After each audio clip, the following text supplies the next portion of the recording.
compromiso. Este es un trabajo arduo. Esto nos obliga a renovar día a día los esfuerzos. Cada día nos ponemos nuevas metas, nos ponemos nuevos objetivos y comenzamos a trabajar duro para alcanzarlos.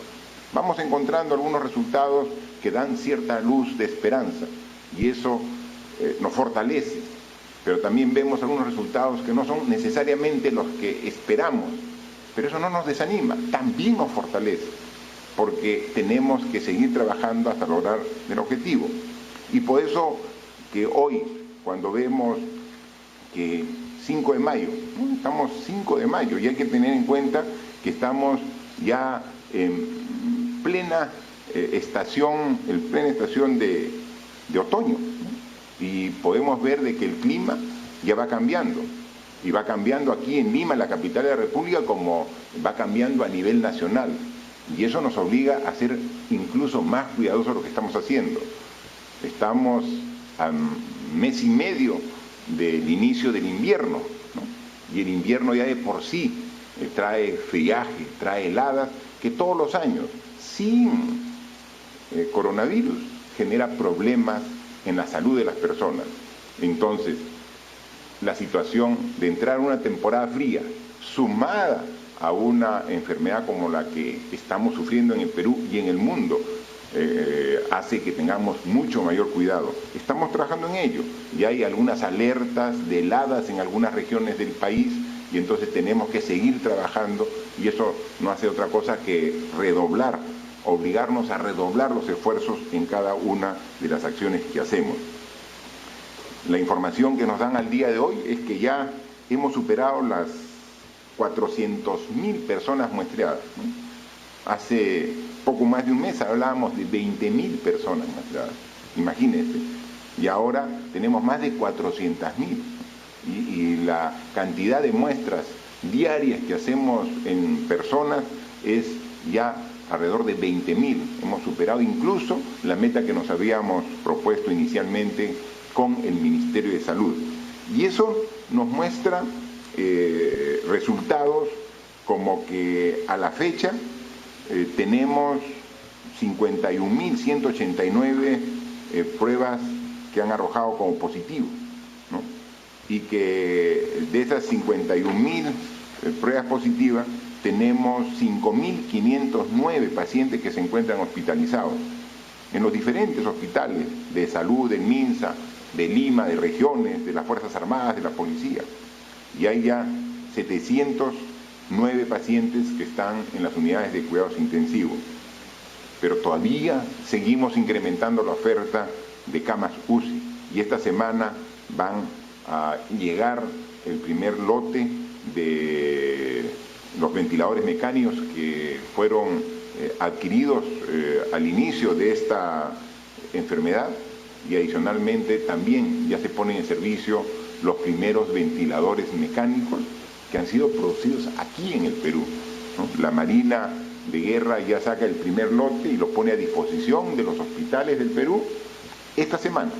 Y también se incorporan ya el primer lote de ventiladores que se compraron en China y que la semana pasada ya los entregaron. En consecuencia, cuando vemos que la cantidad de disponibilidad de camas UCI se va acortando, disminuyendo, otro esfuerzo más nos permite ampliar la oferta, como decíamos, para llegar en esta semana hasta las 1.000 camas UCI para poder seguir atendiendo. Sin embargo, el gran problema que tenemos es que en algunas regiones ya estamos llegando al límite de camas UCI y de hospitalización y por eso estamos llevando hospitales de emergencia que se montan rápidamente para seguir atendiendo a la cada vez mayor cantidad de pacientes que requieren esta atención. Nos referimos principalmente a dos regiones del país, que es la región de Loreto y la región de Lambayeque. Los ministros, los equipos de trabajo permanentemente están yendo a esas dos regiones para atender una situación muy delicada y que seguiremos poniendo todo nuestro esfuerzo para poder atender.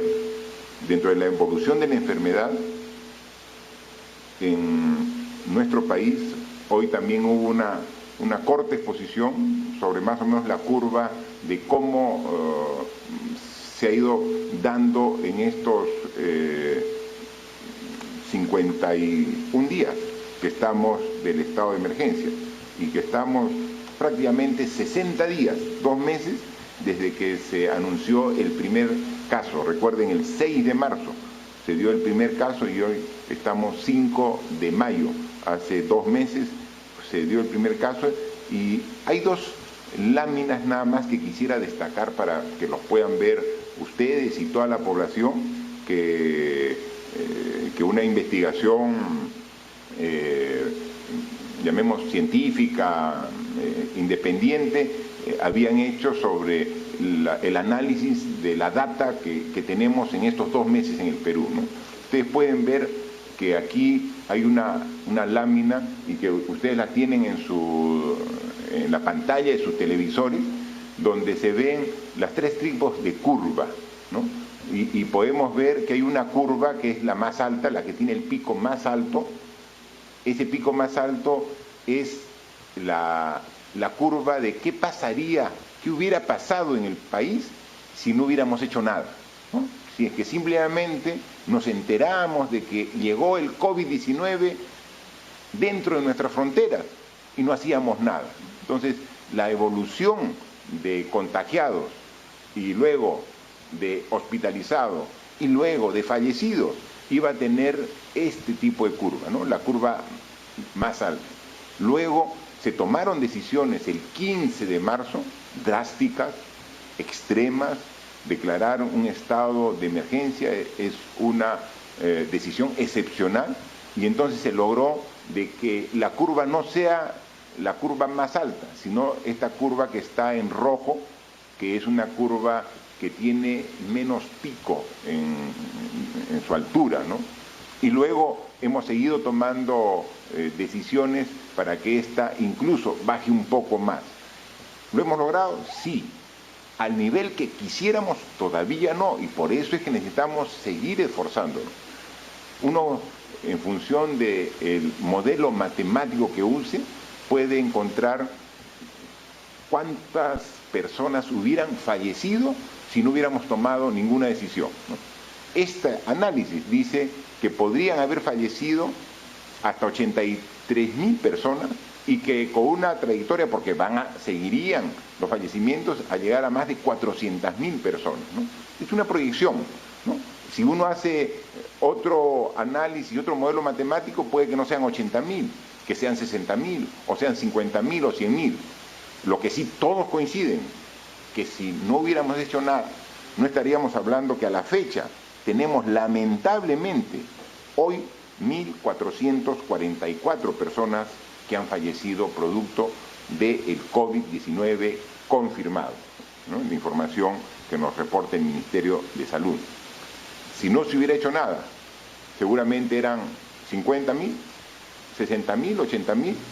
Eso puede obedecer a diferentes tipos de análisis, pero sí sería muchísimo más, y eso es lo que se ha evitado con el esfuerzo de todos los peruanos, de todos, el esfuerzo de usted, de nosotros, para poder contener un avance de contagio altísimo, ¿no? Porque el contagio se mide con un factor que los estudiosos lo llaman el factor R, el factor R. El contagio, si el factor R es 1, quiere decir que cada persona positiva contagia a una persona. Es decir, ahí la epidemia se mantiene, ni aumenta ni disminuye. Si el factor R de contagio es más de 1, quiere decir que está aumentando cada día más el número de contagiados. Entonces, como es lógico, el objeto es hacer todo el esfuerzo para que R sea menor de 1, para que cada vez haya menos contagiados. Seguirán habiendo contagiados menos, y eso es la segunda lámina que también hoy día se ha expuesto en el foro del Acuerdo Nacional. Y ahí pueden ver las diferentes etapas en las que hemos estado nosotros en estos últimos 2 meses, ¿no? ¿Qué pasaba el 15 de marzo cuando se tomó la decisión?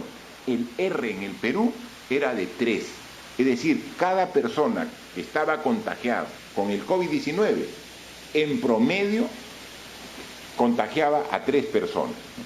Y entonces se tomó la decisión drástica de la inmovilización obligatoria, las restricciones que todos conocemos, y hemos visto cómo ha ido bajando gradualmente de R3 a R2, es decir, que cada persona ya contagiaba 2, pero no es suficiente.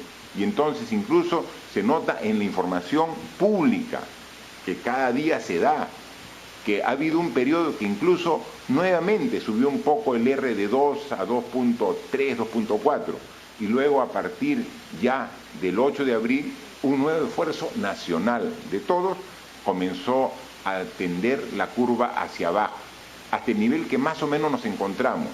Estamos aproximadamente en un R de 1.4 actualmente. Quiere decir que todavía el contagio aumenta. No a los niveles del inicio, que contagiaba R3, es decir, cada contagiado positivo a 3 personas, pero estamos todavía por sobre el R1, y ese es el esfuerzo que tenemos que hacer. Entonces, todavía este esfuerzo no lo hemos concluido. Entonces, tenemos que continuar en este esfuerzo de lograr contener esta epidemia. ¿Hemos avanzado bastante? Claro que hemos avanzado bastante, ¿no?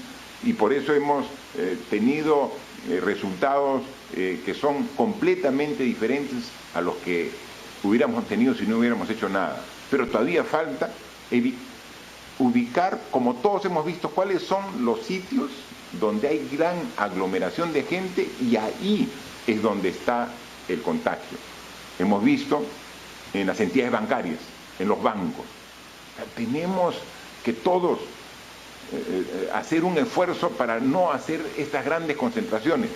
Sabemos la importancia de poder cobrar el bono económico que como gobierno estamos dando, pero hemos dado varias alternativas para que no necesariamente tengan que ir al banco.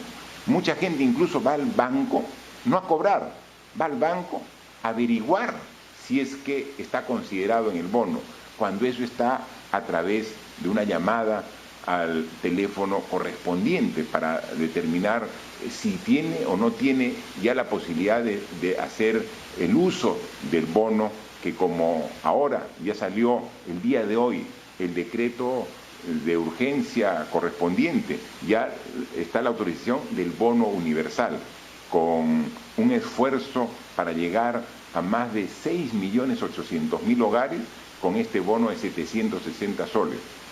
Ya se está comenzando a pagar, eso está generando aglomeración en algunas entidades bancarias, pero tenemos que responsablemente manejar estos espacios para no generar focos de contagio. También existen focos de contagio en los mercados y estamos haciendo un esfuerzo. Ayer hemos tenido una reunión virtual como la que hemos tenido hoy en el Foro Nacional con los representantes de la Asociación de Municipalidades del Perú, la AMPE, y con esta asociación hemos visto los mecanismos para hacer un esfuerzo conjunto. Los municipios que tienen como su responsabilidad la administración y control de los mercados, para que nosotros a través del Ministerio de Agricultura podamos juntos e incluso a través del Ministerio de Economía y Finanzas dar los recursos económicos necesarios para que los mercados se mejoren, se ordenen, se modernicen.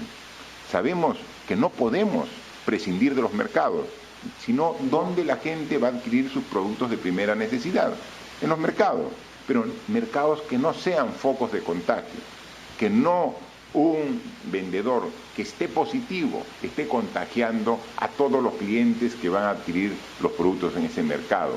Mercados con orden, con limpieza, mercados que permitan ir y tener la seguridad de que no vamos a contagiarnos. Ese esfuerzo tenemos que hacerlo y tenemos que continuarlo, o sea, tenemos que insistir en ese esfuerzo. Hemos avanzado bastante, sigamos avanzando lo poco que nos queda para decir de que ya tenemos controlada la enfermedad. ¿De quién depende? De nosotros. Vemos gente que cada vez más circula por las calles. No hemos aún terminado de controlar el estado de emergencia. No hemos llegado también al objetivo que tenemos de la tasa de contagio menor a 1. Entonces, ratifiquemos nuestro esfuerzo. Hemos visto de que la gente masivamente cuando sale lleva sus mascarillas, pero muchos las llevan y no se las colocan o se las colocan mal. Un esfuerzo de responsabilidad de todos, depende de nosotros, nadie más de nosotros, para poder terminar este último tramo que nos falta para poder superar esta difícil enfermedad. Motivo importante de esta reunión también, y se ha dedicado varios minutos a la ministra de Economía y Finanzas para que pueda exponer ante todos los integrantes del Foro Nacional todas las medidas que hemos hecho en estos 50 días. Medidas para apoyar a las instituciones de salud, es decir, cómo fortalecemos nuestra respuesta en salud, las medidas que hemos tomado para dar recursos para que nuestra policía, nuestras Fuerzas Armadas puedan dar la seguridad del caso. Hemos también, y ha hecho un resumen la ministra de Economía y Finanzas, de todo el esfuerzo que estamos haciendo para atender a las personas, porque si no está desarrollándose con normalidad las actividades económicas, las familias no tienen los ingresos necesarios y suficientes para mantenerse, y estamos haciendo diversos tipos de esfuerzos, no solamente el bono, sino también la disponibilidad de recursos que son de los propios trabajadores que tenían en algunas cuentas para que puedan disponer en esta época de crisis, en esta época de emergencia. Todo eso se ha explicado y también se ha tomado conocimiento, pero no solamente lo que ya hemos hecho, sino lo que planteamos hacer para que en este proceso, en la medida que vamos llegando a tener una tasa de contagio menor de 1, poder ahí también gradualmente y con el cuidado necesario, verificado, poder algunas actividades comenzar a iniciarlas para generar fuentes de trabajo que requiere toda la población. Pero ese es un proceso gradual. Quizás se entendió de que en esta semana, por ser la primera semana de mayo, comenzaba la actividad y se generó una expectativa con presencia mucho más de lo normal de personas, de ciudadanos en las calles de Lima y de las diversas regiones del país. No, esto es un proceso gradual, y conforme vaya acreditándose de que está garantizada la seguridad de una actividad para que se evite el contagio con el desempeño de esa actividad, recién ahí se podrá. Por eso hemos dicho, es en el transcurso del mes de mayo que nos hemos puesto como tarea reinicio de algunas actividades. Hay que incidir en los focos de infección, mercados, bancos y también en el transporte público. Estamos haciendo esfuerzos para, con el Ministerio de Transporte, el Ministerio de Agricultura, con el sistema financiero, ver qué medidas adicionales tomamos para evitar que esos focos de contagio sigan manteniendo alta la tasa a nivel nacional. Para ello seguimos trabajando en diferentes aspectos, y dos normas importantes que hemos aprobado en Consejo de Ministros y que paso a informar, es un decreto legislativo, es un proyecto de ley que hemos aprobado en Consejo de Ministros para que el Congreso lo apruebe. Hoy hemos ingresado este proyecto de ley al Congreso de la República para, a instancias del Ministerio de Justicia, dar algunas modificaciones y facilidades para que el Poder Judicial pueda hacer un análisis de estos más de 30.000 personas que están privadas de su libertad, pero que no están sentenciadas, que están en las cárceles, pero están sin sentencia, están en calidad de procesados. Entonces, en este momento, donde debemos analizar la problemática de diversos sectores, la problemática del INPE es una de las problemáticas que hay que darle una atención especial. Como Ejecutivo, estamos ya en un proceso de conmutación de penas sin indultos a personas sentenciadas, pero que por sus características pueden salir. Ya salió el primer grupo de personas, mujeres que están en situación con niños menores de 3 años ahí en la prisión, con sus hijitos pequeños, o mujeres que están embarazadas, o que están con enfermedades preexistentes que pone su situación muy comprometida, su situación de salud. Entonces estamos nosotros viendo, pero estamos trabajando con las personas que están sentenciadas, pero tenemos más de 30.000, que es más del 30% de las personas privadas de su libertad que están en condición de procesada. Para eso es que hemos presentado un proyecto de ley que esperemos que el Congreso de la República rápidamente lo apruebe para que el Poder Judicial pueda intervenir en esta situación tan delicada muy pronto, con la urgencia que se requiere esta situación. Adicionalmente, hemos aprobado un decreto de urgencia, específicamente el decreto de urgencia 1476, referido a la educación privada. Lo que queda absolutamente claro es que en el corto y mediano plazo las clases no pueden ser presenciales. Los alumnos de inicial, primaria, secundaria, de educación técnica superior, de educación universitaria, van a tener que hacer todavía por un buen tiempo las clases a distancia. Hemos hecho un gran esfuerzo a través del Ministerio de Educación para que estas clases en todas las instituciones públicas se hagan a través de Aprendo en Clase. Hemos visto los mecanismos y estamos trabajando con los docentes para que interactúen con los alumnos, y sabíamos que al inicio iba a ser complejo y difícil, pero poco a poco la misma necesidad está generando los mecanismos de mejora continua para tener un dictado de clases que sea aceptado por los alumnos, por los padres de familia y en general por el sistema educativo. Pero la educación no solamente es la educación pública, también hay educación privada. Y había muchas quejas de padres de familia sobre que la educación privada, considerando que también es remota, un análisis simple concluye de que es menos costo y en consecuencia debería haber una disminución en la pensión de los estudiantes. Algunos colegios lo han hecho, otros no lo han hecho. Otros colegios han hecho una disminución de la pensión mínima, casi imperceptible. Y entonces, ¿cuál es lo correcto? ¿Cuánto debe de descontarse a la pensión de pasar a una educación presencial a una educación a distancia? Entonces, lo que establece este decreto de urgencia es la transparencia de la información. Tienen que hacer las entidades educativas privadas, tienen que hacer precisamente una justificación del costo de los servicios de educación que prestan.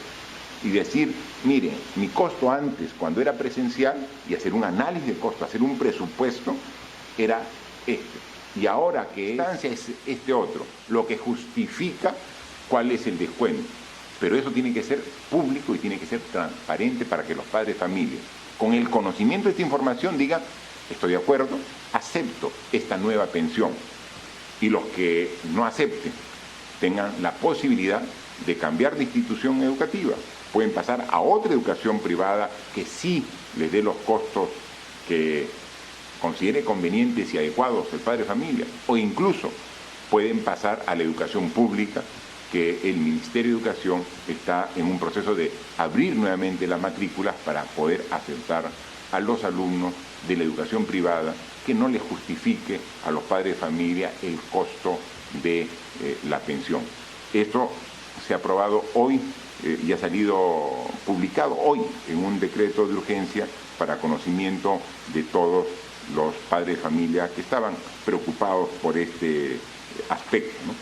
Es lo que queríamos dar a conocer el día de hoy. Un tema que también es de preocupación no solamente de las personas involucradas, sino de la población en general, es este intento muy importante de personas tratando de regresar a sus regiones de origen, ¿no? Estamos cada vez mejorando la forma de articulación entre nosotros como gobierno y los gobiernos regionales, y también ya involucrando a los municipios para que puedan recepcionar a sus paisanos, a sus coterráneos que quieren regresar a sus lugares de donde salieron alguna vez, seguramente con otro tipo de expectativas de vida, de trabajo, y ahora quieren regresar porque esta situación de crisis, de emergencia, es compleja para todos, y en consecuencia ya esta coordinación que al inicio fue difícil y que permitía el retorno de pequeñas cantidades de ciudadanos, y a través de un esfuerzo de la PCM, del Ministerio de Ambiente, que le hemos delegado esta responsabilidad a la ministra Fabiola Muñoz, ya se han logrado trasladar a sus regiones de origen a más de 19.000 personas. Y entonces seguiremos haciendo esfuerzo en la medida que haya la seguridad del caso del traslado y la seguridad del caso para evitar también que no sean un riesgo de contagio cuando regresen a sus propias regiones. Así que hay mucho esfuerzo, mucho trabajo, pero hay toda la voluntad de seguirlo haciendo junto con todos ustedes. Así que hoy, desde aquí, desde la base del Centro de Operaciones de Emergencia Nacional, donde hemos tenido hoy la reunión, con gusto escuchamos las preguntas a los medios de comunicación que han sido acreditados el día de hoy. Gracias, presidente, ministros. La primera pregunta es de Radio Santa Rosa. Señor presidente, a nuestra emisora y a otras llegan muchas denuncias de personas que van a los hospitales con síntomas de coronavirus y no son recibidas porque ya no hay sitio. Así les informan en las puertas. Y las que pueden ingresar se encuentran en carpas en condiciones lamentables, sobre todo porque la mayoría son ancianos. ¿Por qué no se acondiciona con lo mínimo todas las torres de la Villa Panamericana u otros lugares como el Centro de Convenciones de Lima, para atender en lo básico y los pacientes tengan un trato más humano? Por otro lado, en las calles de Lima, desde el día de ayer, se ve a miles de personas caminando y negocios atendiendo a media puerta o de manera ambulatoria, como si ya hubiera terminado la cuarentena. ¿Se va a tomar alguna medida? Si la curva sigue en forma ascendente, ¿cabe la posibilidad de volver a tener una cuarentena rígida? Muchas gracias. Sobre el tema y el procedimiento para el tratamiento de las personas que tienen síntomas y que van a los hospitales, por favor nos los explica el ministro de Salud. Gracias, señor presidente. Esta es una oportunidad para recordar de que el 11 de marzo, o sea, casi 2 meses, hace ya 2 meses, se presentó el primer caso de COVID-19 en el Perú. Y en estos 2 meses nosotros hemos tenido 55.189 casos positivos que han llegado a nuestros servicios, generando una enorme tensión, tanto para la atención ambulatoria como para la atención hospitalaria. Tenemos hoy día 709 personas que se encuentran en ventilación mecánica. Eso hubiese sido imposible atender con el número de camas que teníamos disponibles en unidad de cuidados intensivos hace aproximadamente 2 o 3 meses, que eran en total 100 camas disponibles en los ambientes de UCI del Ministerio de Salud. Hoy día estamos próximos, en aproximadamente el 15 de mayo, debemos llegar a la meta que nos habíamos planteado de tener 1.000 camas de unidad de cuidados intensivos operando. Pero no solamente hemos ampliado nuestra capacidad de atención en unidad de cuidados intensivos, sino también en la hospitalización. Solo en Lima, habiendo utilizado y habiendo habilitado 4 torres, se ha llegado a ampliar en 1.600 la capacidad de hospitalización de Lima, adecuando esas 4 torres. Este es un proceso progresivo y seguramente vamos a ir ampliando tanto con las otras torres como en el centro de convenciones que se ha mencionado en la pregunta, y otras áreas que también están identificadas y están en pleno proceso de desarrollo del proyecto. Además, nosotros, en el esfuerzo de ampliar las camas, ampliar la hospitalización, también hemos tratado de ampliar al máximo la capacidad de respuesta de la consulta externa, porque no todos los pacientes necesitan hospitalización. Entonces llegan a través de lo que se llama el triaje en los hospitales, y estos han sido ampliados en casi todos los hospitales, no solo de Lima, sino de todas las regiones del país. En todos los lugares, ciertamente no se puede hacer las pruebas moleculares ni las pruebas rápidas, debido a que nuestro volumen de pruebas se utiliza tanto para los hospitales como para hacer la búsqueda activa de pacientes en la comunidad. Vamos, después de recibir las llamadas telefónicas, tenemos que ir casa por casa, además de los grupos especiales. No en todos los lugares, ciertamente, se puede garantizar el mismo nivel, la misma calidad de atención, debido a que muchas de estas camas inclusive son adaptadas para poder atenderlo. Este sistema de adaptación, un sistema ya, como usted ha descrito, precario, ha servido para que todos podamos poner a disposición los servicios que teníamos en distintos niveles. Estamos en plena epidemia y el impacto que está teniendo en los servicios, ciertamente en algunos lugares genera enormes molestias porque la calidad no es la adecuada, no es la esperada, pero ciertamente el esfuerzo que estamos haciendo para atender este inmenso número de pacientes es significativo, y ciertamente trataremos de hacerlo cada vez mejor. Muchas gracias, ministro. Efectivamente, todo esfuerzo que hagamos ahora tenemos que ponerlo a servicio y luego aumentarlo, sumar, ¿no? Ya Salud, que tenía la responsabilidad de habilitar 2 torres más, ya cumplió, están listos para entrar, son 800 camas más y tenemos que seguir viendo. En Lima, con las torres de la Villa Panamericana y la ampliación que está haciéndose en los diversos hospitales grandes que hay en Lima, está sirviendo para atender la mayor demanda que se ha dado en las últimas 2 semanas. Estamos haciendo ahora el mismo esfuerzo en las principales regiones del país. Ese es el trabajo de todos los días. Nosotros hemos sido claros desde el inicio. Cuando comenzó dijimos que ¿cuántas camas UCI teníamos? 100. Actualmente, ahora hemos dicho que hay más de 700 personas en UCI. ¿Qué pasa si no hubiéramos hecho nada? Si no hubiéramos contenido primero el contagio de esta enfermedad. Hubiéramos requerido pues varias decenas de miles y seguiríamos con nuestras 100 camas. Ahorita ya tenemos una oferta que supera las 800 y que en esta semana queremos llegar a más de 1000. Entonces es un trabajo de todos los días, pero no solamente es en UCI, sino también en las camas de hospitalización. Y que la semana pasada, recuerden que hemos dado ya un nuevo protocolo de tratamiento para que los pacientes desde que ingresen puedan tener un tratamiento que hemos visto con la experiencia que está funcionando y que en gran medida evita que empeoren los pacientes. No en todos, porque el comportamiento de cada persona es diferente, pero sí en un porcentaje importante. Entonces, ese es el esfuerzo, o sea, tratar de evitar de que las personas empeoren. Pero mientras que eso ocurre, seguimos aumentando la capacidad de respuesta de los hospitales en hospitalización y también en UCI. Y también mi pregunta, ¿y qué pasa? ¿Por qué hay más gente en las calles? Miren, es un tema de responsabilidad de todos los peruanos.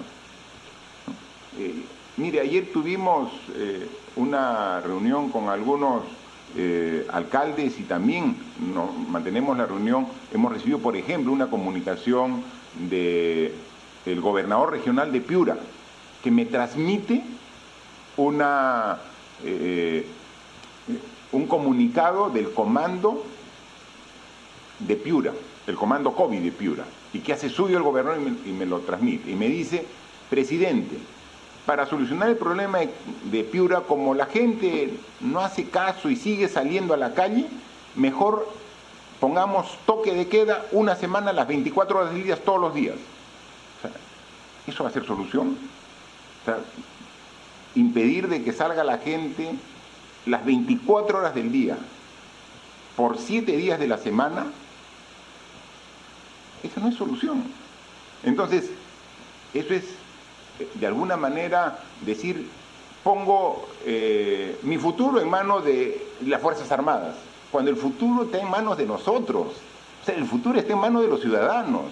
Es que yo voy a hacer tanto caso como policías hay en la calle. Yo voy a responder y voy a obedecer si hay Fuerzas Armadas. Si hay tanques, ya no salgo. O sea, así vamos a combatir una enfermedad tan compleja. O sea, es un tema de responsabilidad, porque soy responsable y no salgo. Y si salgo, salgo con las medidas de seguridad. Pero decir, miren, para cumplir las medidas necesito que haya más militares. Para hacer caso requiero más policías. O sea, por favor, ahí requerimos la participación de todos, las autoridades y de la población. O sea, es un tema de responsabilidad. Entonces no es que pongan más policías, pongan más efectivos de las Fuerzas Armadas para poder cumplir y ahí ya no salgo. O sea, cuando salimos no estamos engañando a la autoridad, no estamos engañando al policía, no estamos engañando al soldado, nos estamos engañando nosotros y estamos contagiando. Y después vemos hospitales abarrotados, después vemos UCIs abarrotados, después vemos cantidad de personas fallecidas. O sea, ¿y por qué no relacionamos personas fallecidas con irresponsabilidad en las calles? Esa es la relación directa. ¿Hemos mejorado? Claro que hemos mejorado. Y por eso yo siempre felicito el esfuerzo enorme de la mayoría de la población. Miren cómo hemos mejorado si no hubiéramos hecho nada. Pero tenemos, no ahora, no es que se levante el estado de emergencia y regrese a la normalidad. Ya no hay normalidad. Es una nueva convivencia con esos parámetros que hemos dicho. No es que se levante el estado de emergencia y dejo de usar mascarilla en la calle, que se levantó el estado de emergencia, ¿qué hacemos? Que ya se levanta, una fiesta. No hay reuniones sociales, no podemos juntarnos hasta que no esté derrotada la enfermedad y que esta epidemia o pandemia, porque ya es a nivel global, sea derrotada o con una cura o con una vacuna. Como faltan meses para llegar a cura o vacuna, tenemos nosotros que ser los que tenemos que combatirla, con nuestra distancia, con nuestra protección, con nuestras medidas de higiene. Con eso la combatimos, así de simple. ¿Y de quién depende? De todos los ciudadanos, de nadie más. De nosotros depende que podamos combatir esta enfermedad. La segunda pregunta es de Radio Chévere desde Huaraz. Señor presidente, Huaraz no cuenta con un hospital de nivel para afrontar los casos de COVID-19, debido a las exigencias técnicas del PRONIT y los sucesivos actos de presunta corrupción que han dejado las gestiones de los gobiernos regionales anteriores. ¿Es posible que el Ejecutivo pueda destinar un presupuesto para su construcción post-COVID? Al igual que la región Loreto, el Hospital de Huaraz no cuenta con una planta para producir oxígeno y eso empeora la capacidad de respuesta de los profesionales de la medicina. ¿Es posible un trabajo articulado entre el gobierno central y el gobierno regional para efectuar su implementación? La situación de los establecimientos penitenciarios han generado un alto grado de hacinamiento, por lo cual se requiere de urgentes medidas sanitarias. En Huaraz ya son 4 los internos fallecidos. ¿Es posible la atención de una urgente reforma del sistema penitenciario para evitar esta situación? Por favor, ministro de Salud, la parte que le corresponde de la pregunta y luego complementa también el premier, por favor.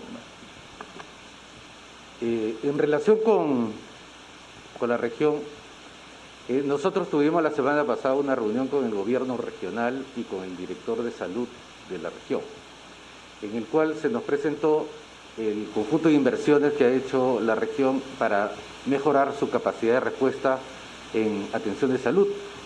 Y efectivamente la región ha invertido o está en proceso de inversión de cerca de 60 millones de soles, una de las inversiones más fuertes que se pueda ver en lo largo de todas las regiones, destinando parte del canon a unos proyectos de inversión para reposición y reparación. En materia del hospital, efectivamente, tenemos dos ángulos en la pregunta. Uno es el hospital propiamente dicho, que hemos dado indicaciones en esa misma reunión al PRONIS para que evalúe si este proyecto es viable en materia de mejoramiento de la infraestructura actualmente existente o de un nuevo hospital en esa zona.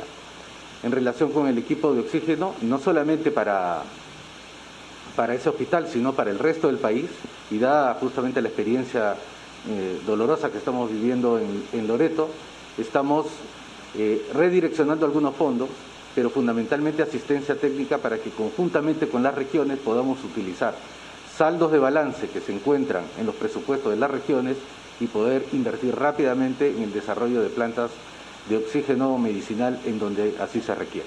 Muchas gracias. Sí, presidente, gracias. La situación y realidad de los distintos penales del país casi es uniforme, hacinamiento básicamente.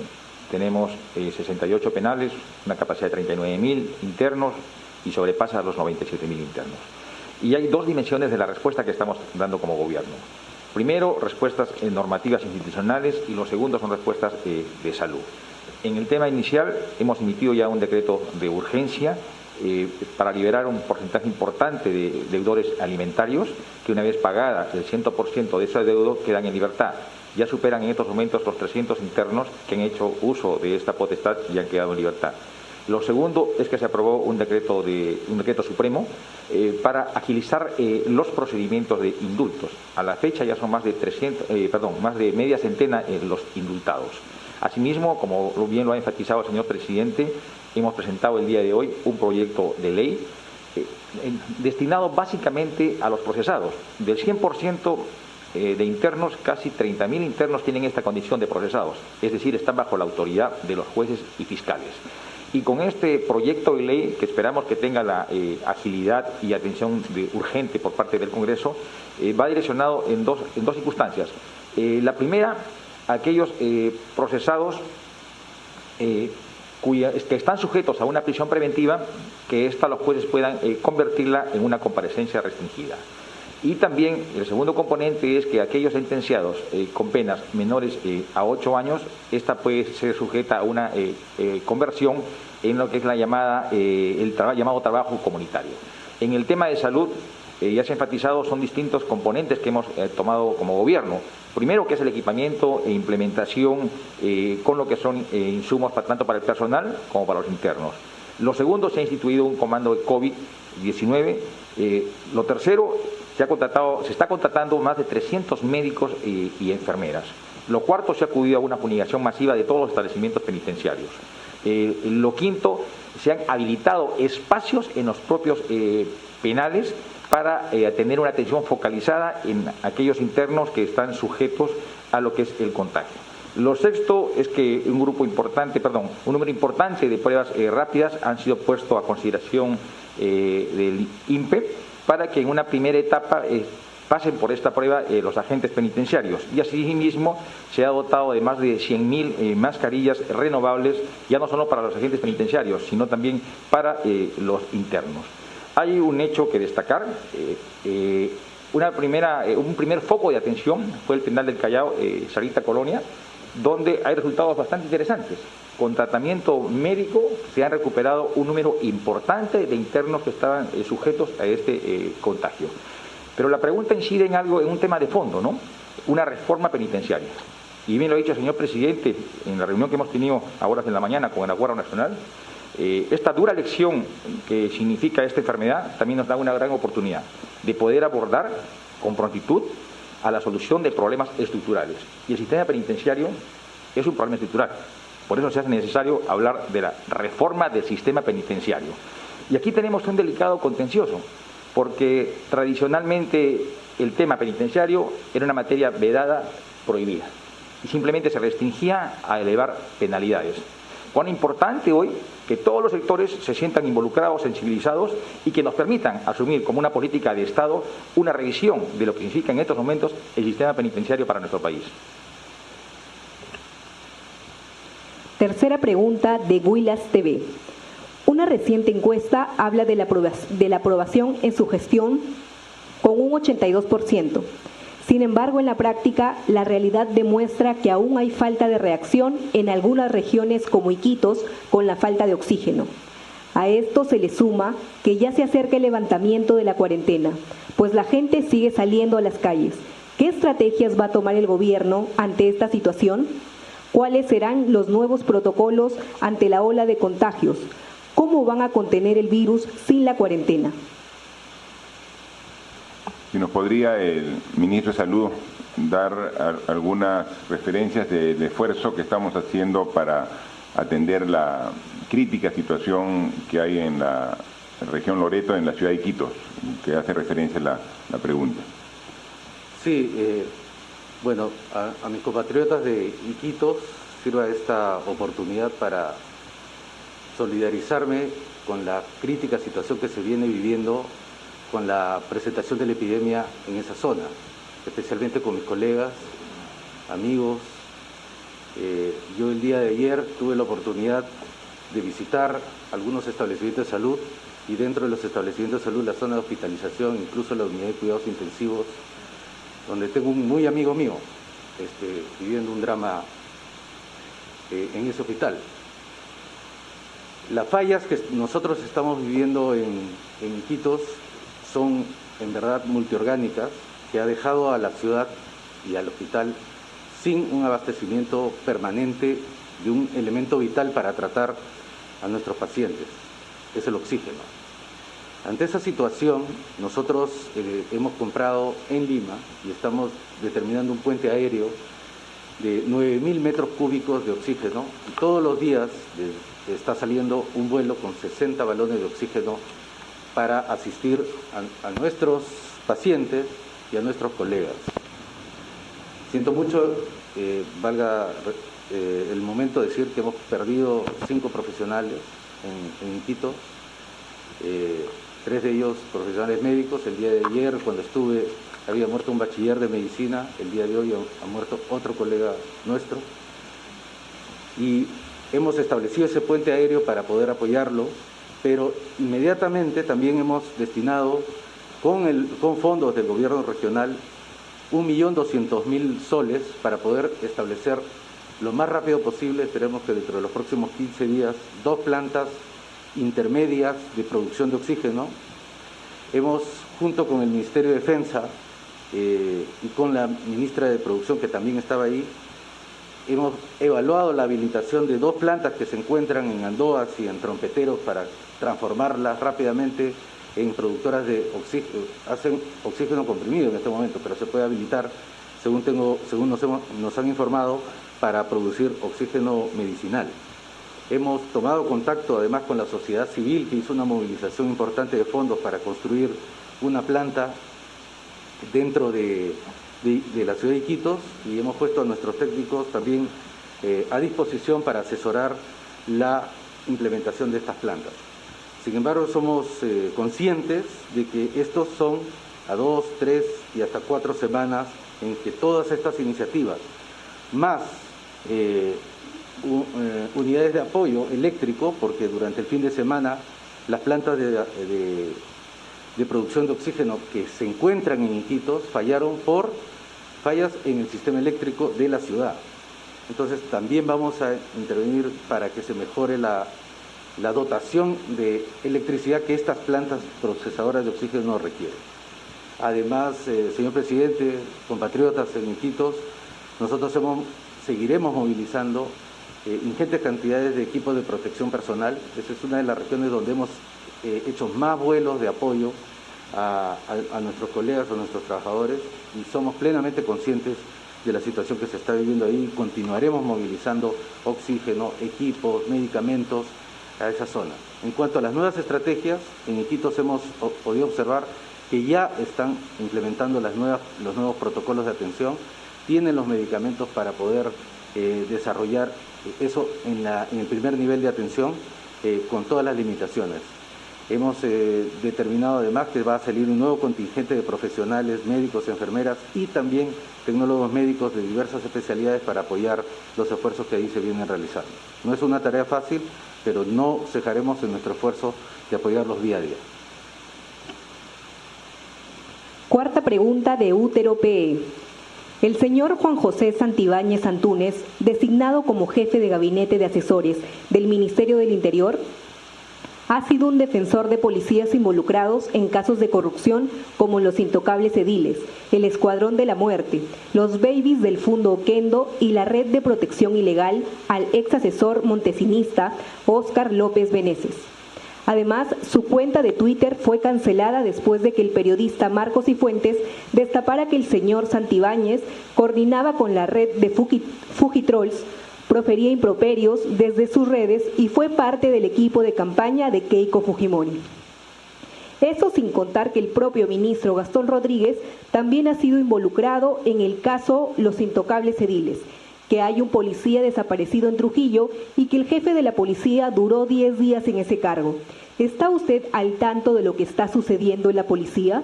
¿Habrá una conferencia especial para explicar la situación en la PNP? Pediría al ministro del Interior que responda a esa pregunta. Gracias, presidente. Un saludo a los conciudadanos. Efectivamente, durante la noche de ayer y el día de hoy se han presentado críticas a la designación del jefe de gabinete, el doctor Juan José Santibáñez.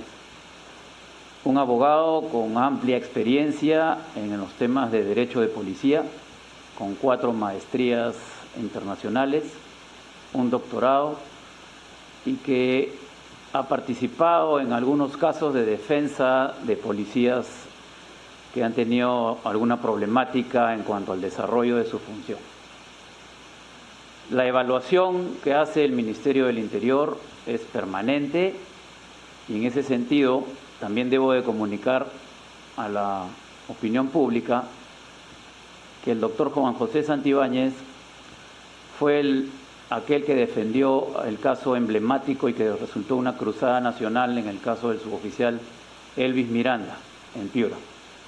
De manera tal que en su ejercicio funcional como litigante ha tenido varias participaciones en este tipo de hechos. La evaluación que hacemos desde mi despacho resulta constante y permanente y hemos trazado una línea de acción y un plan que desarrollar. Vamos a pedir resultados concretos en este tipo de hechos. De igual forma, referente a mi involucramiento con el caso de los Intocables Ediles, quiero aclararle a la opinión pública que no tengo absolutamente nada que ver, no fui comprometido en la investigación, en ningún momento me llamó la Fiscalía. Respecto al tema relacionado con el comandante general, estamos, como todos estamos viendo, viviendo una pandemia, es una situación completamente sui generis y atípica, que necesita de acciones inmediatas, de decisiones contundentes, y en ese sentido hemos hecho una rápida evaluación, apostando por designar a un oficial general con especialidad en orden público. Es momento de tomar decisiones y de asumir responsabilidades. Y creemos que en ese sentido la designación del general Héctor Loaiza Arrieta contribuirá a lo que se viene posteriormente cuando se levante la cuarentena y en las acciones que la Policía Nacional del Perú desarrolla a lo largo y ancho del territorio nacional. Solamente complementando la respuesta, la disposición que di yo al ministro del Interior cuando asumió el cargo fue absolutamente claro. Fue una disposición que, entre muchos aspectos que tenía que ver en esta institución tan importante en estos momentos y en el acontecer de la vida del gobierno, del Estado, como es la Policía Nacional, tenía que ver principalmente dos temas. Investigar a profundidad las denuncias de hechos de corrupción que se han dado en los últimos días o semanas en la policía. En esta etapa de la emergencia nacional se ha tenido que hacer adquisiciones de manera rápida para poder precisamente estar preparado en una circunstancia tan especial. Pero atender rápido, con diligencia, con efectividad, no significa con procedimientos ilegales, no significa con actos de corrupción. Entonces, la indicación y la primera disposición que le he dado al ministro es un trabajo de verificación, investigación y denuncia de los casos de corrupción, ¿no? Y eso vamos a estar vigilantes que se haga desde el gobierno. Y lo segundo, una mejor atención al personal policial. Hemos sido testigos, como todos los peruanos, de una falta de atención adecuada. Al estar expuestos los policías, como todos los trabajadores de primera línea en esta emergencia que nos lleva a esta enfermedad tan contagiosa, están expuestos a que puedan ser contagiados, ¿no? Hay que tener más cuidado para no contagiarse. Pero si el caso fuera que se contagie, tienen que ser atendidos de manera adecuada por la institución y no se estaba haciendo ello. Entonces, esos dos casos y esos dos temas han merecido una indicación específica de mi parte del ministro de este trabajo de lucha contra la corrupción al interior de la policía, dadas las graves denuncias que se han dado de malos manejos en las últimas semanas, y un trato adecuado, digno, a la Policía Nacional, que merece todo nuestro respeto en el cuidado y el orden de la seguridad de todos los ciudadanos. Última pregunta de Radio Madre de Dios desde Puerto Maldonado. Señor presidente, en Madre de Dios estamos preocupados ante el panorama que vemos en Loreto y Ucayali, porque el presupuesto parece ser insuficiente. En Madre de Dios, ninguno de los distritos están considerados en los quintiles de extrema pobreza, siendo excluidos de ayudas comunidades en extrema pobreza que más lo necesitan. Hay una demanda insistente por parte de nuestros pueblos indígenas para que se establezca un plan de emergencia de atención específica a sus comunidades.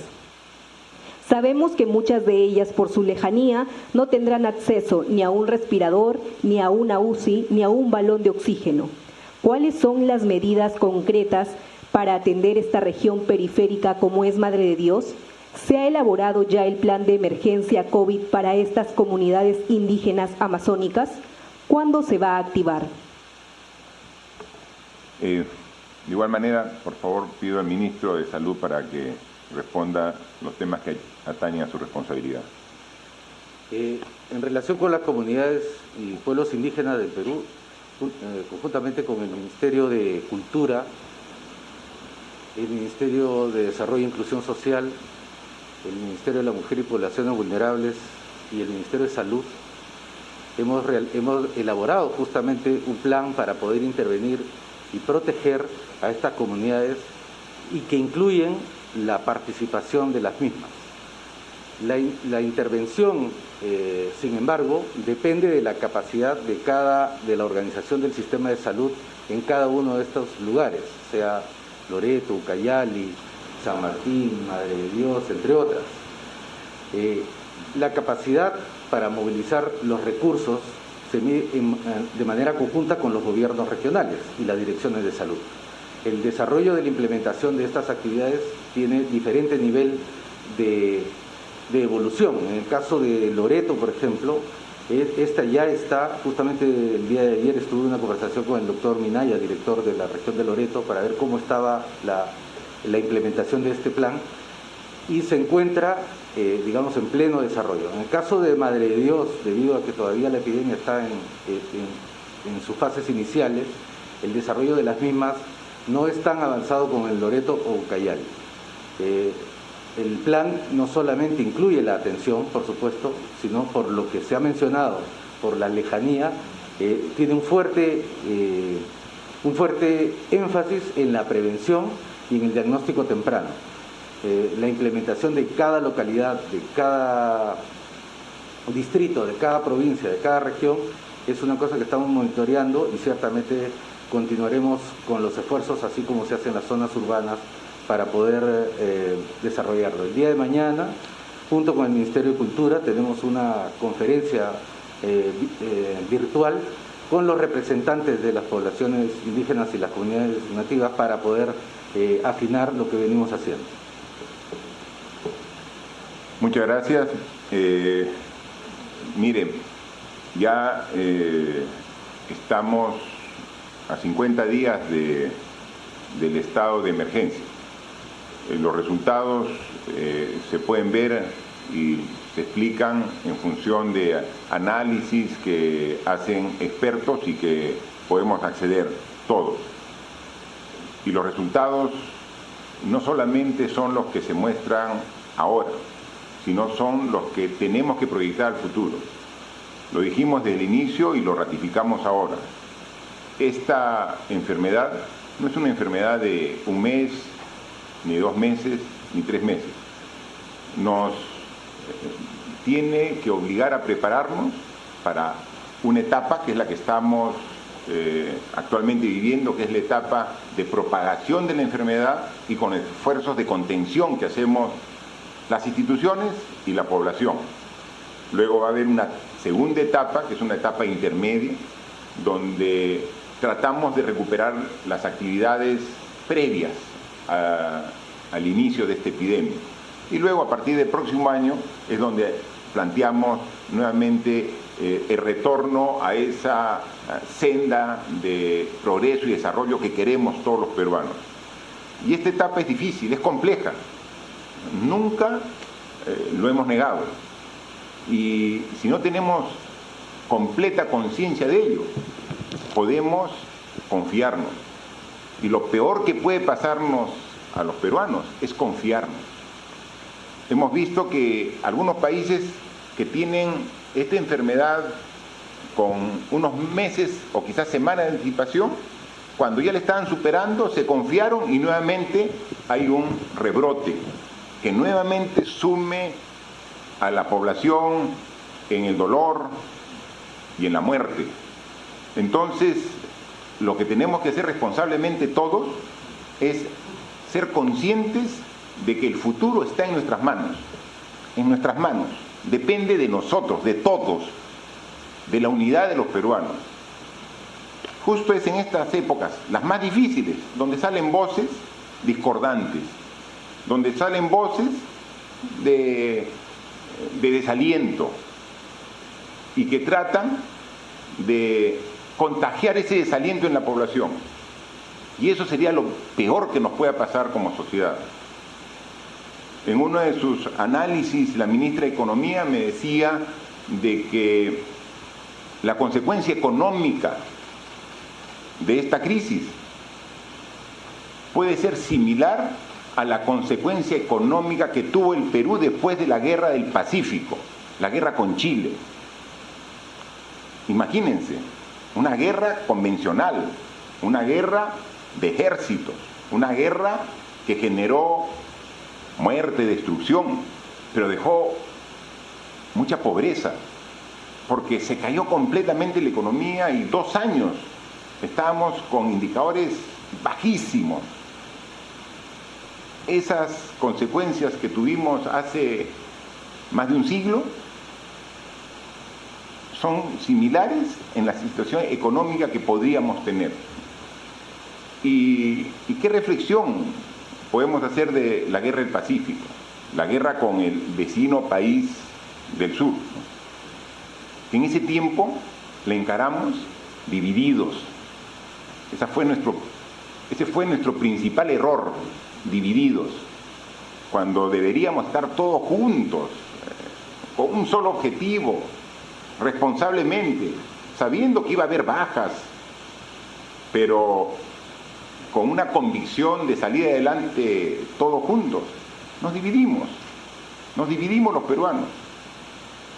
Y quizás algunos amantes de la historia tienen más vivos esos recuerdos. O quizás otros como yo, que soy del sur, vengo de la frontera al sur del Perú, muy cerca precisamente al vecino país del sur.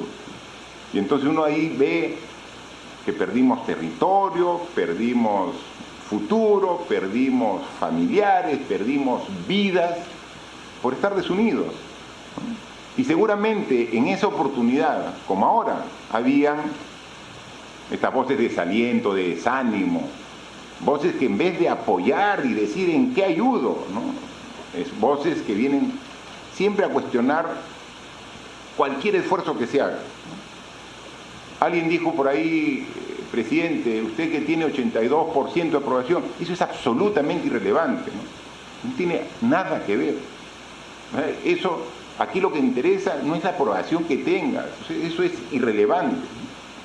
Es más, tienen obviamente toda la libertad y potestad de hacer este tipo de encuestas, ¿no? Yo preferiría que vayan enfocados a qué hacer como sociedad para lograr esta unidad que nos hace falta.